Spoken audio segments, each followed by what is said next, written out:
আসসালামু আলাইকুম রহমতুল্লাহ বারাকাতুহু। আজকে যে বিষয়টা নিয়ে আলোচনা করবো সেটা হচ্ছে যে তোমাদের মিয়োসিস সেল ডিভিশন। ওকে, অর্থাৎ মিয়োসিস কোষ বিভাজন কি হয়, কিভাবে কি সেলটা ডিভিশন হয়, কোথায় ঘটে, বিভাজনের স্থান কোথায়, কি কি বৈশিষ্ট্য আছে তাতে, এবং তাতে একটা জনিত্র জীব থেকে বা জনিত্র একটা কোষ থেকে কতগুলো আপত্য কোষ তৈরি হচ্ছে সেটা আমরা আলোচনা করব। তো প্রথমেতে চলো আমরা দেখে নিই যে কোষ বিভাজন কি। ওকে, অর্থাৎ what is the cell division.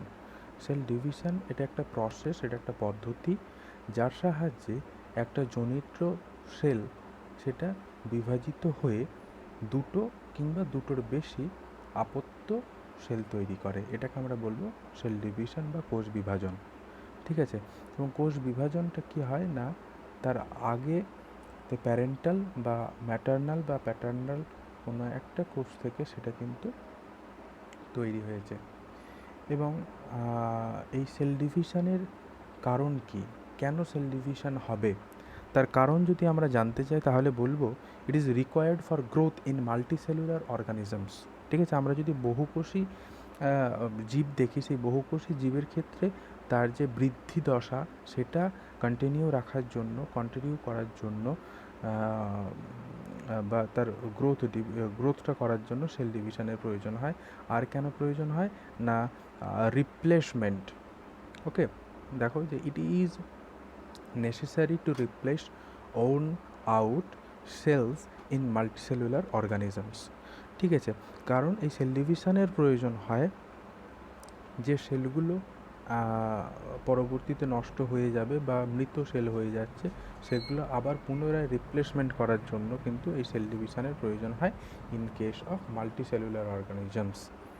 ওকে, এবং এই সেল ডিভিশনটা নেসেসারি হয়, দরকার হয় for reproduction in unicellular or multicellular organisms. এককোষী এবং বহুকোষী জীবদের ক্ষেত্রে যে জনন হয়, সেই জননের ক্ষেত্রে কিন্তু এই সেল ডিভিশনটার ভূমিকা খুবই গুরুত্বপূর্ণ। ওকে, আমরা বিভিন্ন টাইপসের সেল ডিভিশন এখানেতে আলোচনা করব। ঠিক আছে, ফার্স্ট ওয়ান কি না, টাইপস অফ সেল ডিভিশনেতে আমরা দেখতে পাচ্ছি এখানেতে, দেখো যে number one mitosis, then mitosis, then meiosis. So today's topic is that the meiosis, about the meiosis সম্পর্কে আজকে আমরা বিস্তারিত জানব। চলো দেখো যে মিওসিস বলতে কি বোঝায়। মিওসিস বলতে আমরা যেটা বুঝি সেটা হলো যে মিওসিস সেটাকেই বলবো যে কোষ বিভাজনেতে, যে সেল ডিভিশনেতে ডিপ্লয়েড জনিত্র কোষ পরপর দুবার বিভাজিত হয়ে চারটে হ্যাপ্লয়েড আপত্য কোষের সৃষ্টি করবে। ঠিক আছে, তাকে আমরা বলবো মিওসিস সেল ডিভিশন। ওকে, এবং এটা এই সেল ডিভিশনটা special type of cell division, এবং এটা কোথায় দেখা যায় না, এটা দেখা যাবে যে তোমার সেক্সুয়াল রিপ্রোডাকশনের ক্ষেত্রে, ইউক্যারিওট সেক্সের ক্ষেত্রে। ঠিক আছে, এবারেতে এখানেতে কি কি ঘটনা ঘটে। নাম্বার ওয়ান আমরা এখানেতে বলবো, দেখো যে meiosis begin with one diploid cell containing two copies of each chromosomes। ওকে, একটা ক্রোমোজোমে দুটো করে কপিজ এখানেতে থাকবে, একটা ডিপ্লয়েড কন্টেনিং সেল নিয়ে শুরু হবে সেল ডিভিশনটা। ওকে, তারপরে কি না, অ্যাট লাস্ট একদম সবার শেষে কি হবে না, প্রডিউস 4 হ্যাপ্লয়েড সেলস। আমরা যেটা প্রথমে বললাম যে চারটে আপত্য কোষের সৃষ্টি হবে, containing 1 copy of each chromosome. প্রত্যেকটা একটা করে কপি তৈরি হবে, প্রত্যেকটা ক্রোমোজোমের একটা করে কপি নিয়ে চারটে সেল, হ্যাপ্লয়েড সেল তৈরি হবে। ঠিক আছে, ওয়ার ইট অকার্স, অর্থাৎ এই বিভাজনের স্থান কোথায়, মিওসিস বিভাজনটা হয় কোথায়। ওকে, আমরা জানি এটা কোথায় হয় না, তোমার জনন কোষেতে। ঠিক আছে, জনন মাতৃকোষেতে। বোঝা গেছে? উদ্ভিদের ক্ষেত্রে দেখা যাবে যে উদ্ভিদের ক্ষেত্রে রেণু মাতৃকোষ, যেটাকে বলা হচ্ছে যে স্ত্রী মাতৃকোষ এবং পরাগরেণু মাতৃকোষ এখানেতে হয়। প্রাণীদের জনন মাতৃকোষের ক্ষেত্রে প্রাইমারি স্পার্মোসাইট, ঠিক আছে, প্রাইমারি স্পার্মোসাইট এবং প্রাইমারি উসাইট। এবং নিম্ন শ্রেণীর জীবেদের ক্ষেত্রে, লোয়ার প্ল্যান্টের ক্ষেত্রে, নিম্ন শ্রেণীর পরিবেশের ক্ষেত্রে দেখা যায় যে এটা আফটার ফার্টিলাইজেশনস যখন জাইগোট তৈরি হয়, সেই জাইগোটেতে তখন এই মিওসিসটা কিন্তু দেখা যায়। এবং এটা দেখা যাবে যে মিওসাইটেতে এই মিওসিসটা কিন্তু দেখা যায়। It always occur in the reproductive cells. যে রিপ্রোডাক্টিভ সেলে তৈরি হয় সেটাকে আমরা বলবো মিওসাইটস। ওকে। এবং ইন হায়ার প্ল্যান্টে কী হয়, occurs before fertilization in time of the gamete creation. যখন গ্যামেট তৈরি হয়, সেই গ্যামেট তৈরি গঠনকালে এই মিওসিসটা কিন্তু ঘটে। মিওসিসের বিভিন্ন ধরনের বৈশিষ্ট্য, ঠিক আছে। ফ্যাক্টস অ্যাবাউট দ্য মিওসিসের ফ্যাক্টস কি?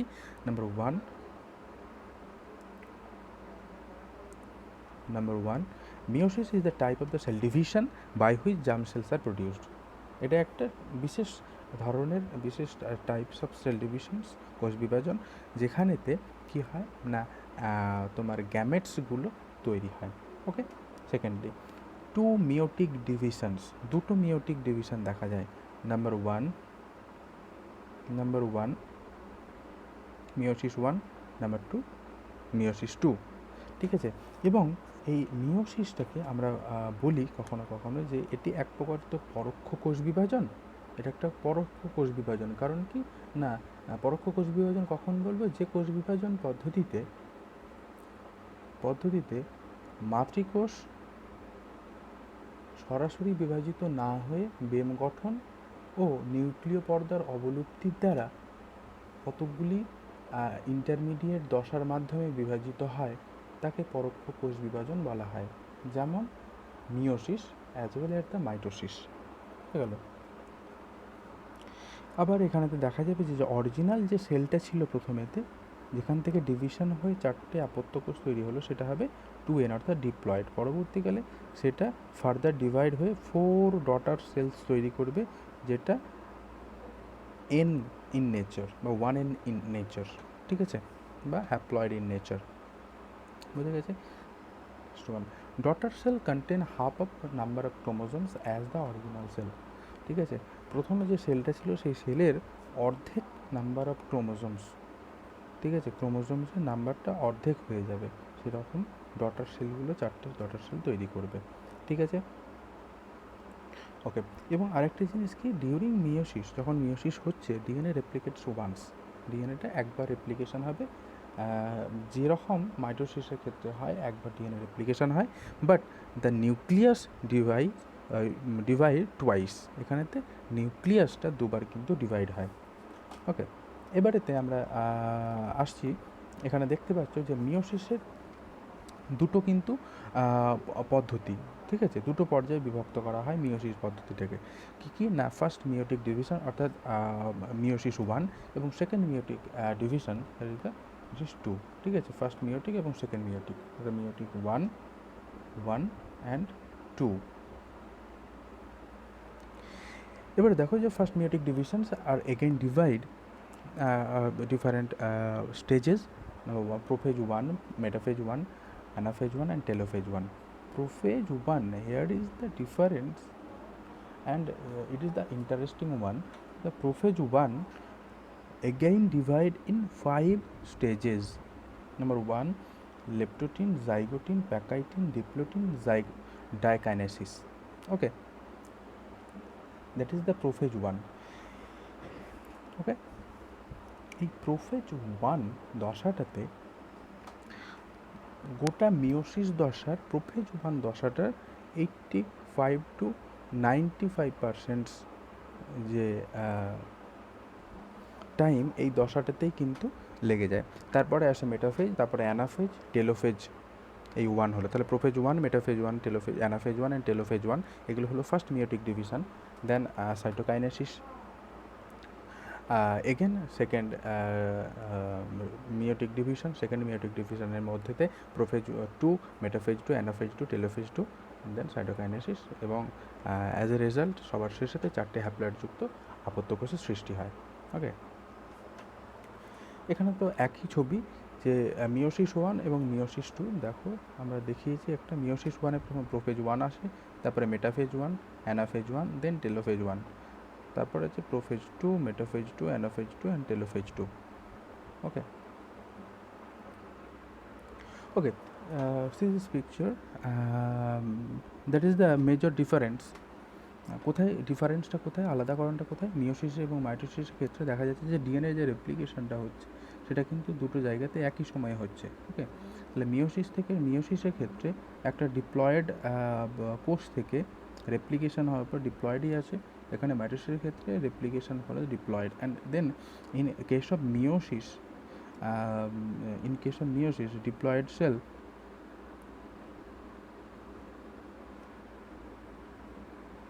show the meiosis 1 phase, and after meiosis 1 they reduced their chromosomes number 2n to 1n, অর্থাৎ ডিপ্লয়েড থেকে হ্যাপ্লয়েডেতে কনভার্ট হয়ে যায়। ঠিক আছে, তাহলে ডিপ্লয়েড থেকে হ্যাপ্লয়েড কোষ তৈরি হয় এই মিওটিক প্রথম দশাতে, অর্থাৎ মিওসিস 1-এতে কী হয় না, এটা হচ্ছে তোমার রিডাকশনাল ডিভিশন। ঠিক আছে, মিওসিস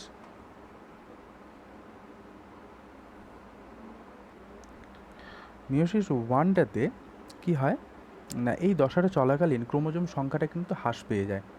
ঠিক আছে, তাই এটাকে বলা হবে হ্রাস বিভাজন। দেখো 2n থেকে n হয়েছে, 1n হয়েছে, এটাকে আমরা বলছি হ্রাস বিভাজন। এবার যখন মিওসিস 2 চলছে, অর্থাৎ দেখো 1n to 1n, 1 2 3 4, 4টে n তৈরি হয়েছে। তাহলে 1n to 1n যখন হচ্ছে, 1n থেকে যখন 1n হচ্ছে, তখন এটাকে আমরা বলছি যে সমবিভাজন, অর্থাৎ মিওটিকের দ্বিতীয় বিভাজন দশায় ক্রোমোজোম সংখ্যার অপরিবর্তিত থাকে, এখানে কোনো পরিবর্তন হয় না, তাই একে সমবিভাজন বলা হয়। বোঝা গেছে? এবং প্রথম মিওটিক বিভাজনে জনিত্র কোষ থেকে দুটি আপত্য কোষের সৃষ্টি। ঠিক আছে, এবং দুটি আপত্য কোষের সৃষ্টি, এবং দুটি সৃষ্টি আপত্য কোষ দ্বিতীয় মিওটিক বিভাজনেতে তৈরি হয় 4টে, মানে সবার শেষে 4টে আপত্য কোষের সৃষ্টি হয়, 1 2 3 4। ওকে, বাট মাইটোসিসের ক্ষেত্রে দেখা যাবে যে 2n থেকে 2nই তৈরি হয়, ডিপ্লয়েড কোষ থেকে ডিপ্লয়েড কোষই তৈরি হয়, এবং একটা থেকে এখানেতে দুটো তৈরি হয়, এখানে একটা থেকে 4টে হ্যাপ্লয়েড কোষের সৃষ্টি ঘটে।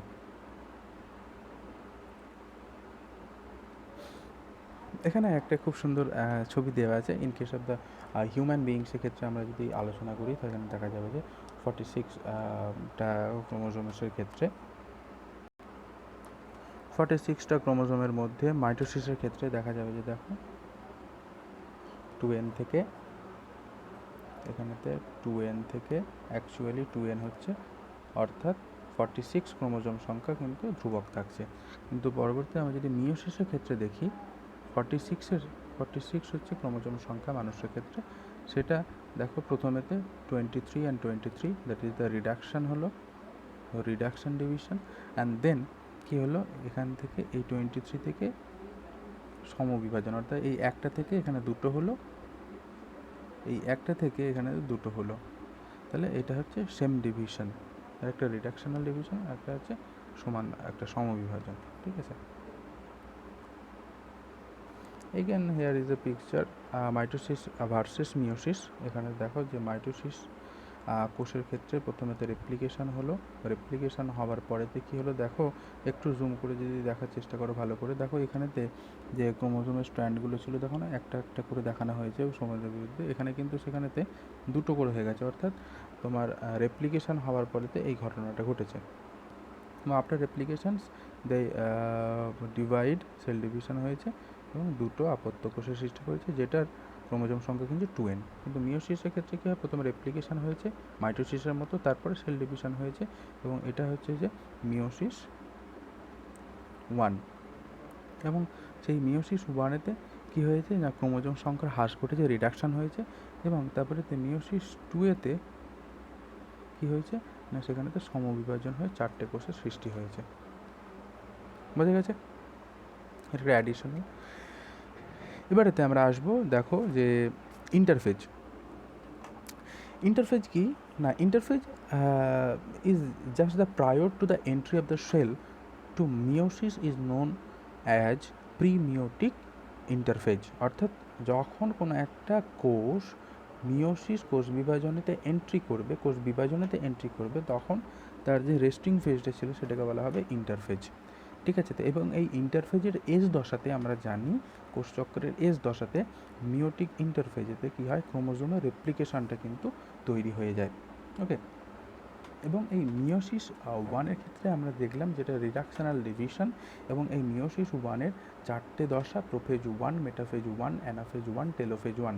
এই 4টে দশার প্রোফেজ 1টার আবার 5টা দশায় ভাগ করা হয়েছে, আমরা সেটাতেই আসবো। Prophase 1 is the longest enduring compared to prophase in mitosis। ঠিক আছে? এই প্রোফেজ 1টা একটা লম্বা একটা সময় নেয়, ঠিক আছে, compare to the prophase mitosis. মাইটোসিসের ক্ষেত্রে যে প্রোফেজ দশাটা হয় তার যে সময় লাগে তার থেকে বেশি সময় লাগে এই প্রোফেজ 1 দশা ইন কেস অফ দ্য মিওসিসের ক্ষেত্রে। এবং দেখা গেছে যে 85 to 95% the total time for meiosis ঘটনাটা যতক্ষণ ঘটছে তার 85 থেকে 95% টাইমটাই কিন্তু এই প্রোফেজ 1 দশাতেই লেগে যায়। এবং এই প্রোফেজ 1 দশাটা 5টা স্টেজে বিভক্ত। কটা স্টেজে? 5টা স্টেজে। দেখি, number 1 leptotene, zygotene, pachytene, diplotene and last one the diakinesis. বুঝে গেছে? Leptotene, zygotene, pachytene, diplotene and diakinesis, 5টা মনে রাখতে হবে প্রোফেজ 1। আমরা এর পরবর্তীতে leptotene, zygotene, pachytene, diplotene, diakinesis এইগুলো একটু ডিটেলসে দেখব যে এই দশাগুলোতে কী ঘটনা ঘটে। এটা কিন্তু প্রোফেজ 1-এর দশা। প্রোফেজ 1-এরতে এই ঘটনাগুলো ঘটছে। প্রোফেজ 1-এর প্রথম দশাটাকে আমরা বলবো লেপ্টোটিন দশা। ঠিক আছে? বা এটাকে আমরা লেপ্টোটিমাও বলতে পারি। ঠিক আছে? এখানেতে কি হবে, এই দশাতে মিওটিক কোষ বিভাজনের প্রথম দশাতে মিওটিক 1 কোষ বিভাজনের যে প্রোফেজ 1-এর প্রথম দশা বলা হবে, যেটা হচ্ছে লেপ্টোটিন। এই লেপ্টোটিন দশাতে কি হবে না, এই দশার শুরুতে বিভাজনরত যে কোষ আছে তার যে নিউক্লিয়াস আছে, সেই নিউক্লিয়াসের ক্রোমোজোমগুলো কী হবে, সুস্পষ্ট হবে। কী হবে? বিগেইন কনডেন্স, মানে জল বিয়োজন ঘটবে, জল বিয়োজন করে ক্রোমোজোমে জল বিয়োজন ঘটে সেটা সুস্পষ্ট হয়ে যাবে, become fine thread like structure দেখা যাবে। There is a marked increase in the nuclear volume. নিউক্লিয়াসের যে আয়তন সেটা কিন্তু আস্তে আস্তে একটু বাড়তে থাকবে। ঠিক আছে? এটা কিন্তু দেখা যাবে যে লেপ্টোটিন দশাতে। পরবর্তীতে আমরা আসবো জাইগোটিন। জাইগোটিনের আর এক নাম, জাইগোটিন হচ্ছে প্রোফেজ মিওসিস 1-এর প্রোফেজ 1-এর সেকেন্ড দশা হচ্ছে জাইগোটিন। জাইগোটিনকে আমরা জাইগোনিমা বলতে পারি। ঠিক আছে? এবং এটা this stage begin with the initiation of pairing. See this, the pairing of between homologous chromosomes and it end with complete pairing. এবং জাইগোটিন দশাতে একটা খুব ভেরি ইম্পর্ট্যান্ট কাজ এখানেতে হয়। কি হয় না, হোমোলোগাস যে ক্রোমোজোম, সমস্ত যে ক্রোমোজোমস আছে সেই সমস্ত ক্রোমোজোমসগুলো কি হয় না, পেয়ার হয়, একে অপরের সঙ্গে পেয়ারিংয়েতে আসতে শুরু করে। এবং এই জাইগোটিনের শেষ পর্যন্ত কিন্তু এটার পেয়ারিং চলতে থাকে। সেকেন্ড আছে this process pairing between homologous chromosome is known as the synapsis. বোঝা গেছে? তাহলে সাইন্যাপসিস কাকে বলবো? সাইন্যাপসিস বলবো এই প্রসেসটাকে। কোন প্রসেসটা না, সমস্ত ক্রোমোজোমগুলো যখন জোরবদ্ধ হচ্ছে এই প্রসেসটাকে সাইন্যাপসিস বলবো। এবারেতে আসবো সাইন্যাপটোমিনাল কমপ্লেক্স। সাইন্যাপটোমিনাল কমপ্লেক্স অর্থাৎ সাইন্যাপসিস যখন হচ্ছে তখন সমস্ত ক্রোমোজোমগুলো যে জোড়বদ্ধ হচ্ছে এবং সেখানে একটা কমপ্লেক্স তৈরি করে, সেটাকে আমরা বলবো সাইন্যাপটোমিনাল কমপ্লেক্স। এটা কোথায় তৈরি হয়? জাইগোটিন স্টেজেতে। তাহলে মনে রাখতে হবে জাইগোটিন স্টেজেতে কী হচ্ছে, এখানেতে না সাইন্যাপসিস বা সাইন্যাপটোমিনাল কমপ্লেক্স দেখা যাচ্ছে, সেখানেতে হোমোলোগাস ক্রোমোজোমসগুলো পেয়ারিং অবস্থায় আসছে, ঠিক আছে, জোড়বদ্ধ অবস্থায় আসছে। At this completion of the zygotene the paired homolog take the form of bivalent. Okay, বাইভ্যালেন্টে দেখা যাচ্ছে। Next one the pachytene, that is the third out of the 5 stages. ঠিক আছে, এটা থার্ড স্টেজ, প্রোফেজ 1-এর third stage out of the 5 stage. Pachytene, pachytene কি? The pachytene stage also the pachynema বলা হয় প্যাকাইটিন স্টেজকে। ছবিতে তোমরা দেখতে পাচ্ছ, এখানেতে কি হয় না, ক্রসিং ওভারটা কিন্তু একটা গুরুত্বপূর্ণ জিনিস যেটা মিওসিসে কেবলমাত্র দেখা যায় এবং মিওসিসে এটা ঘটায়, তার কারণটাও আমরা আসবো। তার আগে আমরা দেখব যে এই প্যাকাইটিনেতে কিন্তু সাইন্যাপসিস এর ঘটনাটা কমপ্লিট হয়ে যায়। ঠিক আছে, this process of the synapsis is complete হয়ে যায়, সাইন্যাপসিসের যে ঘটনাগুলো সেটা কমপ্লিট হয়ে যায়। পরবর্তীতে কী হয় না, the 2 homologous chromosome of each bivalent appear to attached with each other at one or more point. This attachment is known as chiasmata. বোঝা গেল? আমরা এইখানেতে এই ছবিতে আসবো, দেখো আমরা এটা যদি হোমোলোগাস ক্রোমোজোমস ধরি, একটা লাল এবং একটা লাল নয়, এরকম দুটো আলাদা আলাদা ক্রোমোজোমস আমরা যদি দেখি, হোমোলোগাস ক্রোমোজোমের কথা আমরা যদি বলি, সেখানেতে কি হচ্ছে না, এটা যদি আমরা 1 নম্বর ধরি, তারপরেরটা আমরা দেখো ছবিতে যে এখান থেকে এখানে এসছে, কি হয়েছে দেখো, এখানেতে এক্সের মতো একটা আকার ধারণ করেছে। এখানেও যদি দেখো লালের সঙ্গে যে নীল অংশটা আছে, নীল অংশটা, সেই নীল অংশটার সঙ্গে লাল অংশটা দেখো এক্সের মতো আকার ধারণ করেছে। ঠিক আছে, এখানে দুটো হোমোলোগাস যে ক্রোমোজোমস আছে, যেটা বাইভ্যালেন্ট তৈরি করেছিল, হোমোলোগাস ক্রোমোজোমগুলো পাশাপাশি এসে জোড়বদ্ধ হয়ে যেটা বাইভ্যালেন্ট তৈরি করেছিল, সেই বাইভ্যালেন্ট তৈরি করার পরেতে কি হয়েছে, সেখানেতে যে একটা ওই হোমোলোগাস ক্রোমোজোমের দুটো নন সিস্টার ক্রোমাটিডসের মধ্যে, আমরা নন সিস্টার ক্রোমাটিডস জানি, সেই নন সিস্টার দুটো ক্রোমোজোমের দুটো আলাদা আলাদা হোমোলোগাস ক্রোমোজোমের নন সিস্টার ক্রোমাটিডসের মধ্যে কায়াজমা ফর্মেশন হয় এবং এই কায়াজমা ফর্মেশনের পরেতেই কি হয় না, ক্রসিং ওভার হয়। তাহলে ক্রসিং ওভার কি? ক্রসিং ওভার কোথায় দেখা যায়? Crossing over occurs in the first division of meiosis in pachytene দশার মিওসিসের ফার্স্ট ডিভিশন মিওসিস, মানে মিওসিস 1-এর প্যাকাইটিন দশাতে ক্রসিং ওভার দেখা যায়। তাহলে ক্রসিং ওভার কি? Crossing over is the process, এটা একটা পদ্ধতি যার দ্বারা কি করা হয়, উইচ 2 ক্রোমোজোমস, দেখো 2 ক্রোমোজোমস, একটা লাল একটা নীল, 2 ক্রোমোজোমস অফ হোমোলোগাস পেয়ার, এটা একটা হোমোলোগাস পেয়ার, ঠিক আছে, exchange equal segment of each other, দেখো এক্সচেঞ্জ করে নিয়েছে। থার্ড ওয়ানটা যদি দেখো, যে লাল অংশটা এটা ছিল, প্রথমটা লাল অংশের কাছ থেকে নীল অংশটা ছিনিয়ে নিয়েছে, ঠিক আছে। কারণ কি না, এখানেতে প্রথমে বাইভ্যালেন্ট হয়, তারপরে কায়াজমা ফর্মেশন হয়, কায়াজমা ফর্মেশনের তারপরেতে কি হয়, এই ক্রসিং ওভার যখন হয়, ক্রসিং ওভার হওয়ার পরেতে কি হয়, যখন ওই ক্রোমোজোমসগুলো ডিসজাংশন হয়, তখন ডিসজাংশন হওয়ার ফলেতে একটা ক্রোমাটিডের দুটো নন সিস্টার ক্রোমাটিডের একটা ক্রোমোজোমের জিন অংশটা অন্য ক্রোমোজোমের জিন অংশে কিন্তু রিপ্লেস হয়ে যায়, যার ফলেতে কিন্তু কী দেখা যায়, যার ফলেতে আমরা দেখতে পাই যে সেখানেতে বিভিন্ন ধরনের ভ্যারিয়েশান লক্ষ্য করা যায়, ঠিক আছে, ক্রসিং ওভারের দ্বারা। এবং এটা একটা খুব ভেরি ইম্পর্ট্যান্ট ইভেন্ট, এটা একটা খুব ইম্পর্ট্যান্ট ঘটনা, যার দ্বারা দেখা যায় যে বিভিন্ন ধরনের অফস্প্রিং যেগুলো তৈরি হয়, আপত্য কোষ তৈরি হয়, তাদের ভ্যারিয়েশান লক্ষ্য করা যায়। বুঝে গেছে? এবং এখানে তো তুমি লক্ষ্য করতে পারো যে সাইন্যাপসিস তৈরি হয়েছে এবং দেখো এটার সঙ্গে এই দুটো একটা অপরের হোমোলোগাস ক্রোমোসোমস।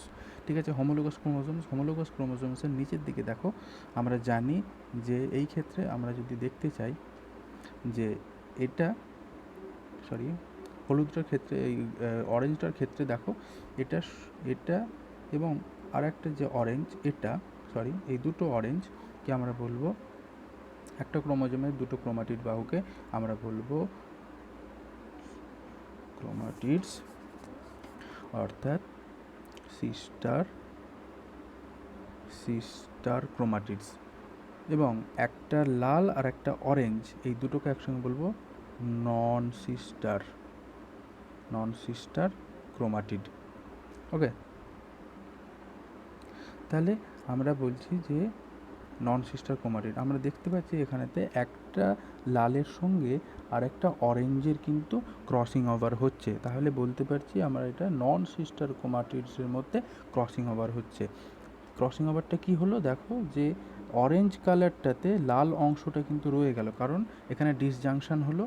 ঠিক আছে, ডিসজাংশন হওয়ার পরেতে একটা অরেঞ্জের যে অংশটা ছিল সেই জিন অংশটা চলে গেল লালের কাছে এবং লালের একটু জিন অংশ সেটা চলে এলো অরেঞ্জের কাছে, এবং পরবর্তীতে এটা যখন সেপারেট হয়ে গেল তখন কি তৈরি করে, producing genetic recombination of the offspring তৈরি করবে, যেটার জেনেটিক রিকম্বিনেশন দেখা যাবে। এবং তাহলে ক্রসিং ওভারের গুরুত্ব কী, তাহলে দেখো যে crossing over takes place between the non sister chromatids of the homologous chromosomes, মানে সমস্ত ক্রোমোজোমের নন সিস্টার ক্রোমাটিডসের মধ্যে এটা দেখা যায়। 2 নম্বর কি, 2 নম্বর আমরা আসবো যে crossing over is one of the most important event, এটা একটা খুব মানে গুরুত্বপূর্ণ ঘটনা ইন মিওসিসের ক্ষেত্রে, কারণ কি না, it allows the variation in produce offspring, যে নতুন আপত্য সৃষ্টি হচ্ছে সেখানেতে কিন্তু ভ্যারিয়েশন লক্ষ্য করা যায়।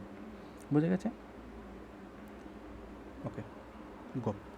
দেন আসবো আমরা প্যাকাইটিনটা নিয়ে খুব বেশি আলোচনা করলাম, কারণ কি এখানেতেই এই প্যাকাইটিন দশাতেই ক্রসিং ওভার ঘটার ফলেতে কী হয়, বৈচিত্র্য লক্ষ্য করা যায় জীবের মধ্যে, যে নতুন জীবটা তৈরি হবে মিওসিসের ফলেতে যে সেলটা তৈরি হবে এবং পরেতে মিলনের ফলেতে যে জীব তৈরি হবে সেটাতে ভ্যারিয়েশন লক্ষ্য করা যাবে।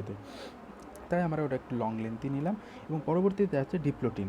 ঠিক আছে, ওটাতে ডিপ্লোটিন স্টেজটা হচ্ছে যে প্যাকাইটিন স্টেজের পর ডিপ্লোটিন, এটা হচ্ছে 4 নম্বর স্টেজ। ঠিক আছে, প্রোফেজ 1-এর 4 নম্বর স্টেজ। এবং এখানেতে কী হয়, ডিএনএ রেপ্লিকেশনটা কমপ্লিট হয়ে যায়। ঠিক আছে, এবং এখানেতে কী হয়, the chromatid continue to shorten and thickening, এখানে যে ক্রোমাটিডসগুলো থাকে সেগুলো ক্রমশ ছোটো হতে থাকে এবং মোটা হতে থাকে। ঠিক আছে, এবং কি হয় না, 4টে সিস্টার ক্রোমাটিডস যেগুলো থাকে in a group is call tetrad, এবং ওই 4টে সিস্টার ক্রোমাটিডস যেগুলো আছে সেটা কিন্তু এখানে দেখো 4টে সিস্টার ক্রোমাটিডস যেটা আছে সেটাকে টেট্রাড বলবো একসঙ্গে। এখানেতে কিন্তু কী হবে, যে সাইন্যাপটোমিনাল কমপ্লেক্সটা তৈরি হয়েছিল, ঠিক আছে, যে সাইন্যাপটোমিনাল কমপ্লেক্সটা তৈরি হয়েছিল জাইগোটিনেতে, সেটা ডিপ্লোটিনেতে কিন্তু ব্রেকডাউন করে যাচ্ছে। তাহলে সাইন্যাপটোমিনাল কমপ্লেক্স কেন তৈরি হয় না, ক্রসিং ওভার করার জন্য। ওকে, ডাইকাইনেসিস, লাস্ট ওয়ান ইজ দ্য ডাইকাইনেসিস। এখানেতে কী হবে, এটা হচ্ছে প্রোফেজ 1-এর শেষ দশা। এই দশাতে কী হবে না, পুরোপুরি যে ক্রোমোজোম থাকবে সেটা পুরোপুরি কনডেন্সড হয়ে যাবে, কুচিয়ে যাবে, একদম শর্টেন্ড হয়ে যাবে এবং খুব মোটা হয়ে যাবে। এখানেতে কী হবে, 1 নম্বর হচ্ছে নিউক্লিয় লাশের আবির্ভাব ঘটবে এবং নিউক্লিয় লাশ এবং নিউক্লিয় পর্দার অবলুপ্তি ঘটবে। ঠিক আছে, ডায়াগনোসিসের শেষের দিকেতে এগুলোর অবলুপ্তি ঘটবে, নিউক্লিয় লাশ এবং নিউক্লিয়ার যে এনভেলপ থাকে অর্থাৎ নিউক্লিয় পর্দা যেটা থাকে সেটার কিন্তু অবলুপ্তি ঘটবে। বুঝে গেছে? এবং কি দেখা যাবে, আর দেখা যাবে যে স্পিন্ডেল অ্যাপারচার দেখা যাবে। ঠিক আছে, বেমতন্তু গঠন সেখানে দেখা যাবে, অর্গানাইজড হিসাবে দেখা যাবে। এবং সেন্ট্রিওলসগুলো এখানে দেখতে পাচ্ছ যে centrioles in case of the প্রাণীর ক্ষেত্রে দেখা যাবে যে সেন্ট্রিওলসগুলো মাইগ্রেট করে চলে যাবে কোথায় না, পোলেতে, নর্থ পোল এবং সাউথ পোলেতে চলে যাবে। ওকে, তাহলে এখান পর্যন্ত শেষ হলো আমাদের প্রোফেজ 1 দশা। ঠিক আছে, প্রোফেজ 1 দশা, মিওসিসের প্রোফেজ 1 শেষ। এবারেতে আসবো আমরা মেটাফেজ 1। মেটাফেজ 1-এতে কী হয়, অল দ্য বায়োভ্যালেন্ট মাইগ্রেন্টস, আমরা যে বাইভ্যালেন্টগুলো আমরা দেখছিলাম, বাইভ্যালেন্ট কাকে বলছিলাম, যে সমস্ত ক্রোমোজোমগুলো যখন জোড়বদ্ধ হচ্ছে সেটাকে তো বাইভ্যালেন্ট বলেছিলাম। তাহলে সেই বাইভ্যালেন্টগুলো মাইগ্রেট করে যাবে কোথাতে, দেখো মাইগ্রেট করে যাবে এই মাঝখানের অংশ, অর্থাৎ মেটাফেজ প্লেট। মেটা মিন্স মাঝখানে, তো এই ফেজের মেটাফেজ 1-এতে এই প্লেট বরাবর, অর্থাৎ মিডিল বরাবর এই বাইভ্যালেন্ট যে ক্রোমোজোমসগুলো ছিল সেগুলো কিন্তু চলে আসবে মিড পোর্শন বরাবর। Okay, one homolog is pulled above the metaphase plate, the other below, এবং একটার নিচে আর একটা কিন্তু খুব সুন্দরভাবে সাজানো আছে, আমরা কিন্তু দেখতে পাচ্ছি। বুঝে গেছে? The centromeres of the homolog chromosomes of each bivalent stretch out on either side. The centrioles are at opposite pole of the shell. The centrioles are at opposite pole of its cell. Spindle fibers are one pole. The cell attached to one chromosomes and spindle fibers from the opposite attached to the homology one chromosomes. এক্ষেত্রে আমরা দেখব যে ক্রোমোজোমের সেন্ট্রোমিয়ারের কিন্তু বিভাজন ঘটবে না। ঠিক আছে, ক্রোমোজোমের মেটাফেজ দশাতে আমরা দেখছি যে মেটাফেজ দশাতে কিন্তু একদম মাঝখানের দিকে চলে আসবে, প্লেটের মাঝখান বরাবর ওই ক্রোমোজোমগুলো চলে আসবে। ওকে, স্পিন্ডল ফাইবারগুলো কী করবে, দুটো হোমোলগি ক্রোমোজোমসগুলোকে, দেখো দুটো হোমোলগি ক্রোমোজোমসগুলোকে ধরে থাকবে। ঠিক আছে, এখান থেকে যে তোমার স্পিন্ডল ফাইবারগুলো বেরিয়ে হয়েছে সেই স্পিন্ডল ফাইবারগুলো ক্রোমোজোমকে অ্যাটাচ করে রাখবে। এবারে দেখো অ্যানাফেজ 1। অ্যানাফেজ দশাতে কী হবে, একটি সমস্ত ক্রোমোজোমের দুটি ক্রোমাটিডই বিভাজনরত কোষের এক মেরুতে এবং অপর ক্রোমাটিডটির দুটি ক্রোমাটিডই অপর মেরুতে পৌঁছায়। অর্থাৎ এই ক্ষেত্রে ক্রোমোজোমের সেন্ট্রোমিয়ারের কোনো বিভাজন ঘটবে না। অর্থাৎ দেখো ক্রোমোজোমস মুভস অপোজিট পোল, দেখো আগের ক্ষেত্রে ছবিটা আর এই ক্ষেত্রে ছবিটা দেখো, দুটো পরপর পাশাপাশি ছিল বাইভ্যালেন্টের ক্ষেত্রে।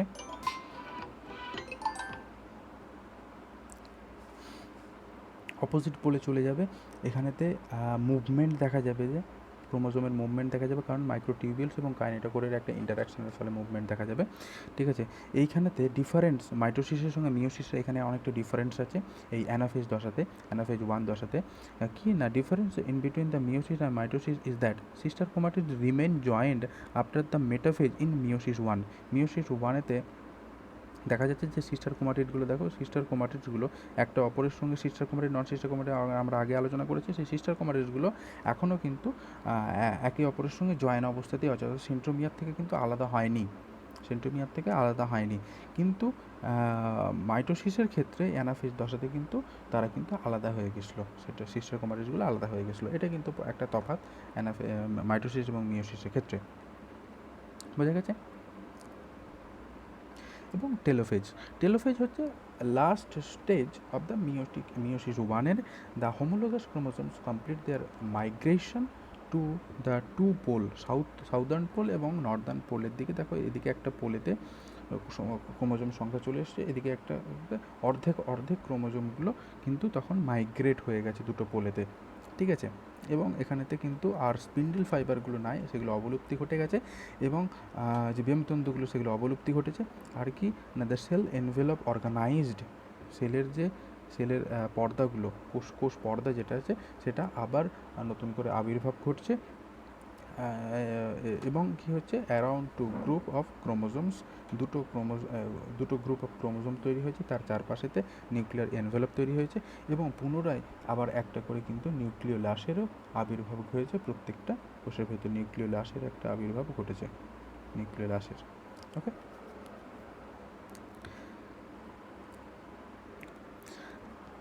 দেন এটা শেষ হয়ে গেল। এরপরেতে আমরা আসবো তো সাইটোকাইনেসিস। ঠিক আছে, নিউক্লিয়ার ডিভিশন হলো, এবার সাইটোকাইনেসিস কি না, ক্লিভেজ এবং ফারো তৈরি হয়। In case of the plant সেলের ক্ষেত্রে ক্লিভেজ ফারো তৈরি হবে। কেমন, ক্লিভেজ ফারোর মাধ্যমেতে সেলটা কিন্তু ডিভিশন করবে। সেলের যে তোমার কন্ট্রাকচুয়াল রিং গঠন করবে, কোষ পর্দার মাঝখানে খাঁজের সৃষ্টি হবে, হ্যাঁ, তারপরেতে এটা হবে। At the end of the telophase 1 and cytokinesis 2 daughter cell are produced. Meiosis 1-এর একদম শেষেতে তোমার টেলোফেজ 1 সাইটোকাইনেসিস পরে দুটো সেল তৈরি হবে। দেখো এই একটা সেল, এই একটা সেল, দুটো সেল তৈরি হবে, each with 1/2 of the number of chromosomes, অর্থাৎ haploid set of the chromosomes তৈরি হবে এখানেতে of the original parent cell. ঠিক আছে, haploid set of the replicated ক্রোমোজোমের হ্যাপ্লয়েড সেটের ক্রোমোজোম সংখ্যা এখানে দেখা যাবে প্যারেন্টাল সেলের অনুযায়ী। ঠিক আছে, এবং এখানে তারপরেতে আসছে ইন্টারকাইনেসিস, অর্থাৎ এটা একটা ইন্টারফেজ দশা, অর্থাৎ ইন্টারফেজ 2 বলতে পারো এটাকে। ঠিক আছে, এটা ইন্টারকাইনেসিস। তারপরেতে আসবে আমরা মিওসিস 2-এতে। ওকে, মিওসিস 2 যদি আমরা বলতে চাই, দ্বিতীয় মিওটিক বিভাজন যেটা আছে সেটা কিন্তু মাইটোসিসেরই অনুরূপ। ঠিক আছে, মাইটোসিসটা জানলেই তাহলে এটা কিন্তু জানা হবে, এটা কিন্তু খুব একটা জটিল না, একদম সিম্পল। এবং ফলে প্রথম মিওটিক বিভাজনে সৃষ্ট অর্ধেক সংখ্যক ক্রোমোজোম যুক্ত দুটি যে আপত্য কোষ থেকে সমান সংখ্যক ক্রোমোজোম যুক্ত 4টে আপত্য কোষের সৃষ্টি হয়। বুঝে গেছে? এখানেতে প্রোফেজ 2 দেখতে পাবে। ঠিক আছে, মিওসিস 2-তে প্রোফেজ 2 দেখতে পাবে।